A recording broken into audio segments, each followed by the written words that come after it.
Assalamualaikum warahmatullahi wabarakatuh. Pada video kali ini saya akan menjelaskan tentang materi matematika pada tingkat sekolah dasar, yaitu tentang penjumlahan pecahan biasa dan pecahan campuran.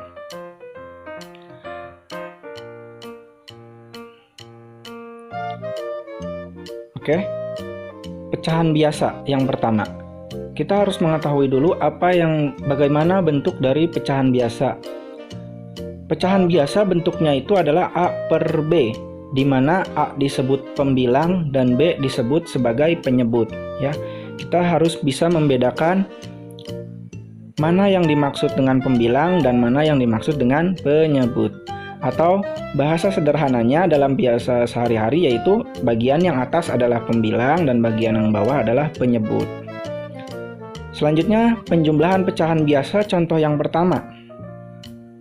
Ada pecahan 3/5 ditambah 1/5. Oke, dalam bentuk seperti ini, kedua pecahan penyebutnya sudah sama ya. Dua buah pecahan bisa dijumlahkan itu jika penyebutnya sudah sama. Maka ketika sudah sama, bagian pembilangnya saja yang dijumlahkan. 3 ditambah 1 sama dengan 4/5 ya, jawabannya jadi 4/5. Untuk soal nomor 2, 4/13 ditambah 5/13 sama dengan, nah ini jawabannya juga sederhana karena penyebutnya sudah sama yaitu 13 ya, maka kita jumlahkan saja langsung bagian pembilangnya. 4 ditambah 5 sama dengan 9/13. Contoh yang ketiga, 1/10 ditambah 3/10 sama dengan, nah ini kan sudah sama ya bagian penyebutnya, maka langsung saja seperti contoh nomor 1 dan 2. 1 ditambah 3 adalah 4/10. Namun ada tambahannya. Dalam hasil 4/10 ini bisa disederhanakan ya, karena syarat untuk pecahan bisa disederhanakan bisa dibagi dengan angka yang sama baik penyebut maupun pembilangnya.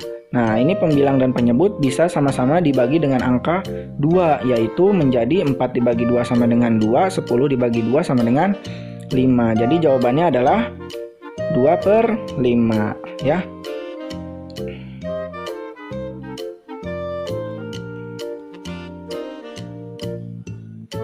Nah, selanjutnya menjumlahkan pecahan jika penyebutnya berbeda. Pertama pecahan biasa ya. Contoh, saya ambil contoh 3/4 ditambah 2/5 sama dengan cara pecahan senilai, artinya mengalihkan masing-masing pecahan dengan penyebut lawannya untuk menyamakan penyebut. Nah, ini catatannya yang harus perhatikan. Pertama kita ambil salah satu pecahannya, yaitu pecahan yang pertama 3/4. 3/4 itu sama dengan, nah tadi kan caranya itu mengalihkan masing-masing pecahan dengan penyebut lawannya. Ketika kita ambil pecahan yang pertama 3/4, maka dikalikan dengan 5 baik pembilang maupun penyebutnya. 3 dikali 5 sama dengan 15, 4 dikali 5 sama dengan 20. Nah sekarang pecahan yang kedua 2/5 dikali penyebut lawannya yaitu 4, maka 2 dikali 4 sama dengan 8, 5 dikali 4 sama dengan 20, maka 8/20. Selanjutnya dijumlahkan pecahannya, maka 3/4 ditambah 2/5 sama dengan 15/20 ditambah 8/20 sama dengan, nah ini kan penyebutnya sudah sama, maka tinggal jumlahkan pembilangnya. 15 ditambah 8 yaitu 23/20. Jadi jawabannya adalah 23/20.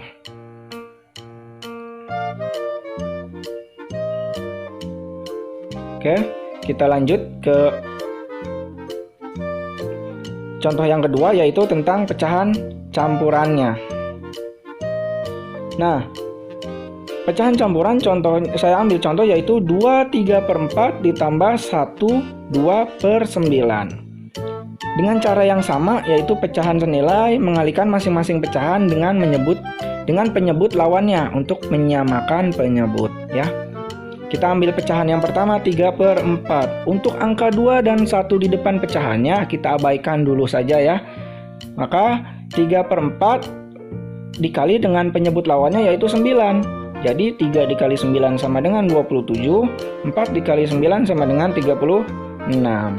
Jadi jawabannya 27/36. Selanjutnya 2/9 dikali dengan penyebut lawannya yaitu 4. Maka 2 dikali 4 sama dengan 8, 9 dikali 4 sama dengan 36. Nah, ketika kita sudah dapat hasilnya untuk menyamakan penyebut, maka kita masukkan lagi dari awal ya. 2 3/4 ditambah 1 2/9 sama dengan 2-nya tetap.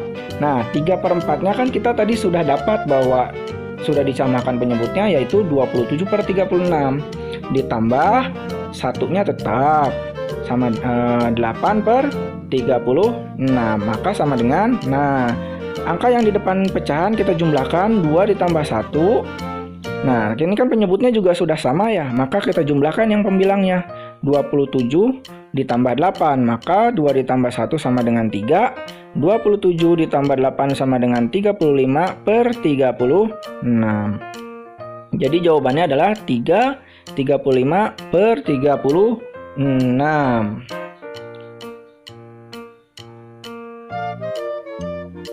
Oke, kita lanjut ke slide berikutnya.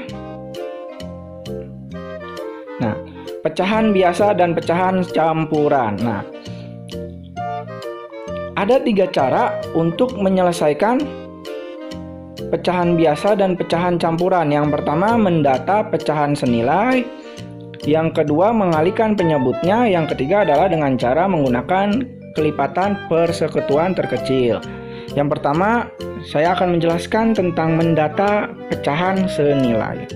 Saya ambil contoh 1/3 ditambah 2/5 sama dengan, ada yang harus kita perhatikan bahwa mencari kelipatan dari masing-masing penyebut dan pembilang ya. Kita harus mencari kelipatan dari masing-masing penyebut dan pembilang sampai ketemu kedua penyebutnya sama ya. Kita ambil pecahan yang pertama 1/3 ya. Dijumlahkan dengan angka yang sama. 1 ditambah 1 2, 3 ditambah 3 6, jadi 2/6 ya. Kelipatan 1 dan kelipatan 3. Selanjutnya 2/6, 3/9, 4/12, 5/15. Kita cukupkan dulu sampai di sini ya. Selanjutnya kita ambil pecahan berikutnya. 2/5. 2/5 kelipatannya itu adalah 4/10 sama dengan 6/15. Yang di atas ditambahkan 2, yang di bawah ditambahkan 5.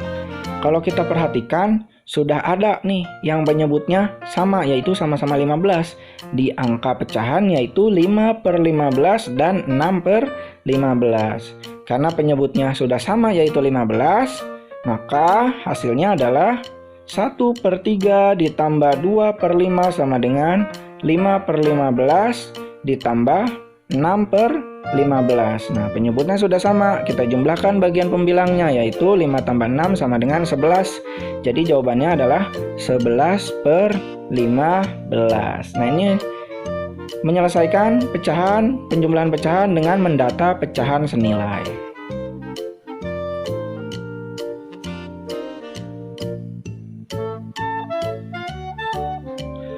Oke.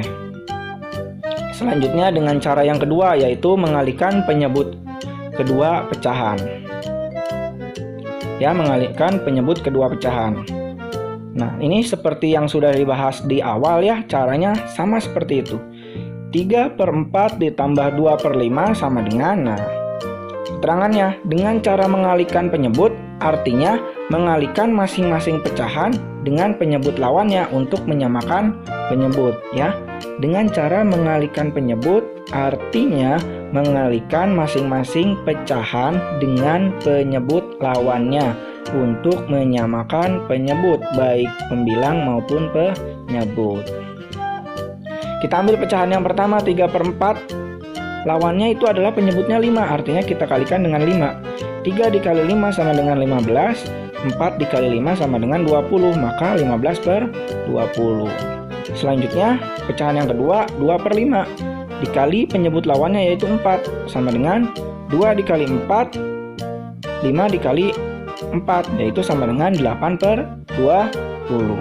Selanjutnya jumlahkan pecahan senilainya yaitu 3/4 ditambah 2/5 sama dengan 15/20 ditambah 8/20 sama dengan 23/20 ya. Nih, saya ambil contoh yang sama ya, mengalihkan penyebut kedua pecahan. Jadi jawabannya adalah 23/20. Oke, kita lanjut dengan cara yang terakhir yaitu dengan cara menentukan KPK ya. Cara yang ketiga adalah menentukan dengan cara menentukan KPK ya. Kita harus tahu dulu apa arti KPK. KPK itu adalah kelipatan terkecil ya. Contoh 3/4 ditambah 2/5 ya. Masih dengan angka yang sama. 3/4 ditambah 2/5 masih dengan angka yang sama. Namun caranya berbeda. Nah, langkah selanjutnya adalah kita mencari KPK dari masing-masing penyebut. Ya, penyebutnya kan 4 dan 5. Maka kita cari kelipatan dari 4. 4 ditambah 4 8, ditambah 4 lagi 12, ditambah 4 lagi 16, ditambah 4 lagi 20, ditambah 4 lagi 24, ditambah 4 lagi 28 dan seterusnya. Ya. Sekarang kita ambil penyebut yang kedua yaitu 5. 5 ditambah 5 10, ditambah 5 15, ditambah 5 20, ditambah 5 25, ditambah 5 30 dan seterusnya. Nah, kalau kita perhatikan dari kelipatan 4 dan 5 itu ada angka yang sama ya, yaitu 20 ya. Dari kelipatan 4 dan 5 lihat angka yang sama dengan dan yang paling kecil. Kalau misal ada dua angka yang sama, kita ambil yang paling kecil ya. Maka KPK dari 4 dan 5 adalah 20. Nah, selanjutnya didapat 3/4 ditambah 2/5 sama dengan tanda tanya per 20, tanda tanya per 20 ya. Karena kita baru dapat penyebutnya saja yaitu 20. Nah, bagaimana cara mengisi bagian yang tanda tanya?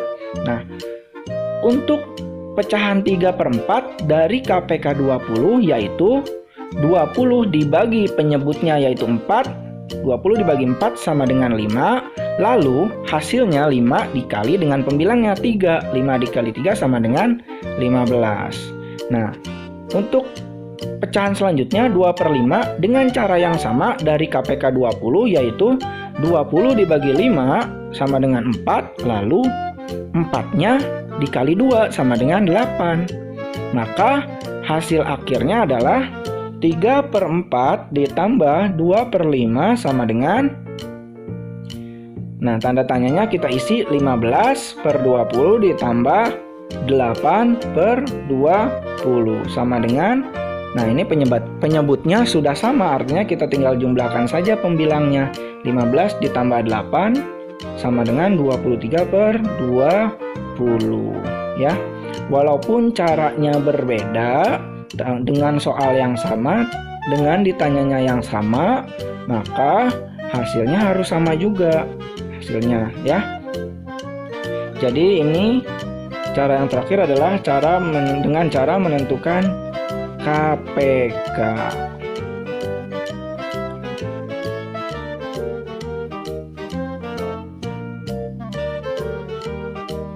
Oke, terima kasih sudah menonton video ini. Jangan lupa untuk subscribe, like, komen, dan share. Jika ada pertanyaan silahkan tulis saja di kolom komentar. Terima kasih. Wassalamualaikum warahmatullahi wabarakatuh.